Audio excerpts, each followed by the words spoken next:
Hello' everyone, আজি আমি class 9 মেথছৰ এক্সাৰচাইজ 13.1-ৰ কুৱেশ্যন নম্বৰ 1টো ছল্ভ কৰিম। ঠিক আছে, কুৱেশ্যন নম্বৰ 1ত কি কৈছে, 1.5 মিটাৰ দৈৰ্ঘ্য, 1.25 মিটাৰ প্ৰস্থ আৰু 65 চেণ্টিমিটাৰ গভীৰতাৰ এটা প্লাষ্টিকৰ বাকচ সাজিব লাগে। ইয়াৰ উপৰিভাগ খোলা। প্লাষ্টিকৰ পাতৰ বেডটোক উপেক্ষা কৰি তলৰ কথাকেইটা নিৰ্ণয় কৰা। বাকচটো সাজিবলৈ লগা প্লাষ্টিকৰ পাতৰ কালি প্ৰতি বৰ্গমিটাৰত 20 টকাকৈ প্ৰয়োজন হোৱা প্লাষ্টিকৰ পাতৰ মূল্য। ঠিক আছে, চাবা, আমি জানো এটা বাকচৰ কেইখন পিঠি থাকে, 6খন পিঠি থাকে, আৰু তাৰে কৈছে যে উপৰিভাগটো খোলা, অৰ্থাৎ উপৰিভাগত আমি একো দিয়া নাই ইয়াত। ঠিক আছে, গতিকে আমাৰ কেইখন পিঠি আছে, এতিয়া 5খন পিঠি আছে, আৰু 5খন পিঠিৰ কাৰণে আমাৰ কালি কিমান হ'ব সেইটো উলিয়াব লাগে। ঠিক আছে, এতিয়া চাবা, এইখন এখন পিঠি, এইখন এখন পিঠি, এই পিঠিখনৰ পিছফালে এখন কি আছে, পিঠি আছে, এই পিঠিখনৰ এইফালে এখন কি আছে, পিঠি আছে। ঠিক আছে, গতিকে এই পিঠিখনৰ যেতিয়া কালি ওলাওঁ, ইয়াৰ দৈৰ্ঘ্য কিমান, 1.5, প্ৰস্থ কিমান, 65। ঠিক আছে, তাৰপিছত এই পিঠিখনৰ কাৰণে দৈৰ্ঘ্য কিমান, 65, প্ৰস্থ 1.25। তাৰপিছত এনেকুৱা আৰু এখন পিঠি এইফালেও আছে, গতিকে কি কৰিম, এই পিঠিখনকে 2ৰে আমি পূৰণ কৰি দিম। এই পিঠিখনৰ পিছফালে এখন কি আছে, পিঠি আছে। ঠিক আছে, সেয়েহে এইটোকো আমি 2ৰে পূৰণ কৰি দিম। তাৰপিছত এই ওপৰত যিখন খোলা আছে তাৰে ঠিক তলতে আন এখন পিঠি আছে। ঠিক আছে, আৰু সেইখনৰ আমাৰ এৰিয়া কিমান হ'ব, 1.5 ইনটু 1.25। ঠিক আছে, এতিয়া চাবা, দিয়া আছে বাকচৰ দৈৰ্ঘ্য কিমান দিয়া আছে আমাক, 1.5 মিটাৰ, প্ৰস্থ দিয়া আছে আমাক 1.25 মিটাৰ, আৰু গভীৰতা আমাক কিমান দিয়া আছে, 65 চেণ্টিমিটাৰ, অৰ্থাৎ আমি ইয়াক কি বুলি লিখিব পাৰোঁ, 65 মিটাৰ, 0.65 মিটাৰ। ঠিক আছে, এতিয়া চাবা, দিয়া আছে বাকচৰ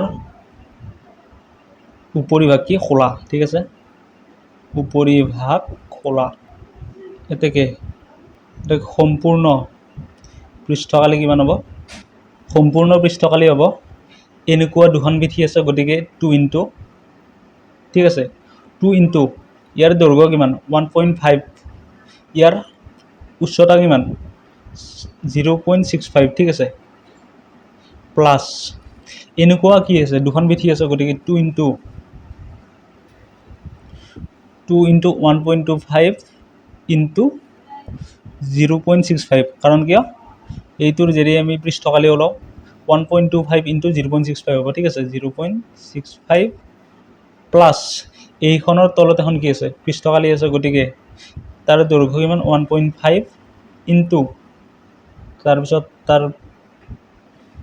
বহল কিমান হ'ব, 1.25। ঠিক আছে, গতিকে এই গোটাখিনি যদি আমি যোগ কৰি দিওঁ কি হ'ব, 2 × 30, 3 ইনটু 0.65। ঠিক আছে, প্লাছ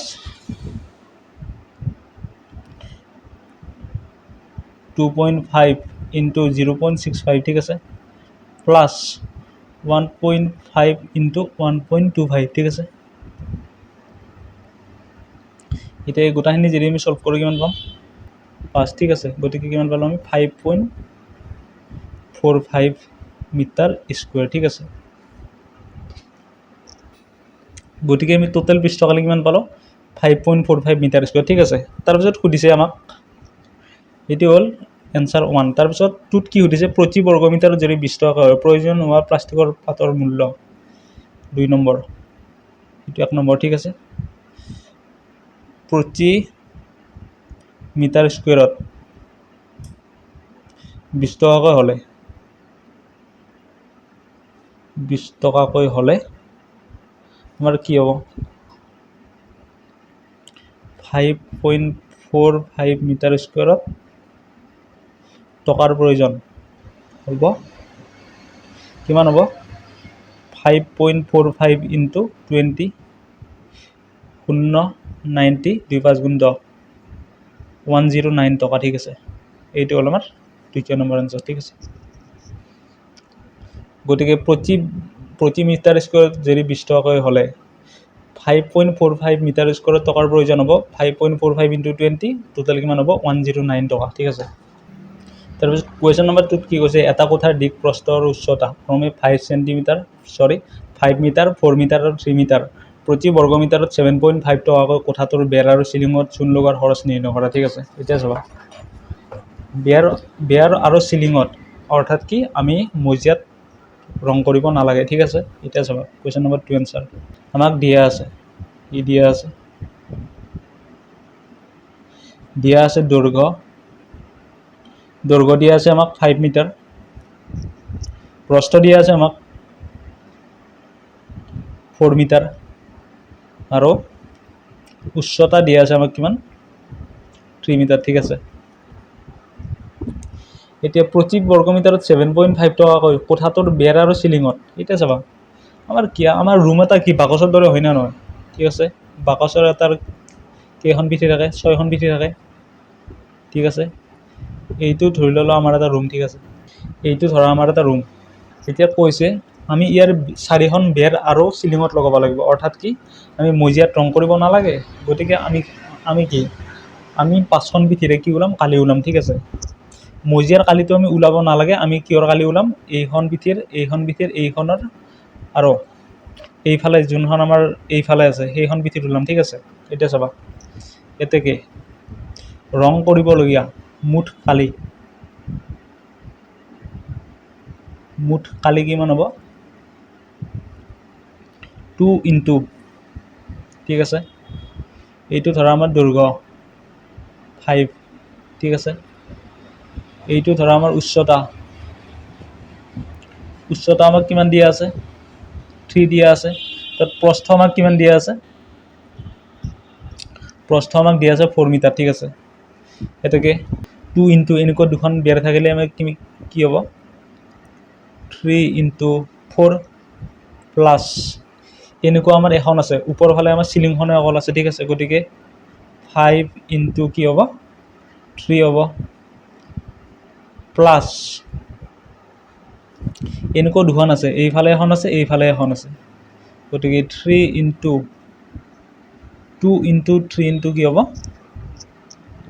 5 হ'ব। ঠিক আছে, গতিকে এই গোটাখিনি যদি আমি যোগ কৰি দিওঁ কি পাম 2 3 গুণ 6 6 4 গুণ 24 প্লাছ 5 3 গুণ 15 2 3 গুণ 6 6 5 গুণ 30। ঠিক আছে, এই গোটাখিনি যদি আমি যোগ কৰোঁ 45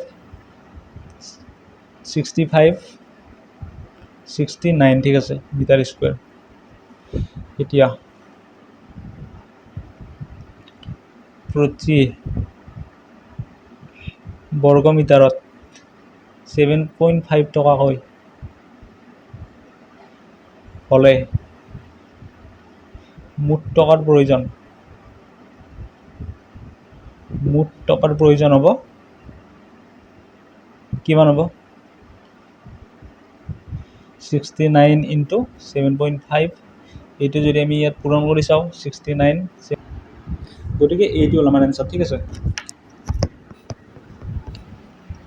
চৰি ইয়াত এটা আমাৰ মিষ্টেক হৈ গৈছিল। ঠিক আছে, এই যোনখন আমাৰ চিলিং তাৰ কালি কিমান হ'ব 5 ইনটু 4 হ'ব। ঠিক আছে, কাৰণ 5 আৰু 4। ঠিক আছে, কাৰণ দিক আমাৰ 5 চেণ্টিমিটাৰ আছিল আৰু প্ৰস্থ কিমান আছিল 4 চেণ্টিমিটাৰ আছিল। গতিকে চিলিংখনৰ কালি কিমান হ'ব 5 ইনটু 4। গতিকে এই গোটাখিনি যদি যোগ কৰোঁ 20 হ'ব, এইটো 50 কিমান হ'ব 64 হ'ব। ঠিক আছে, চৰি 74 হ'ব 74। আমাৰ এনচাৰ হ'ব 555 টকা। ঠিক আছে, এইটো হ'ল আমাৰ ফাইনেল এনচাৰ। ঠিক আছে, থেংক ইউ।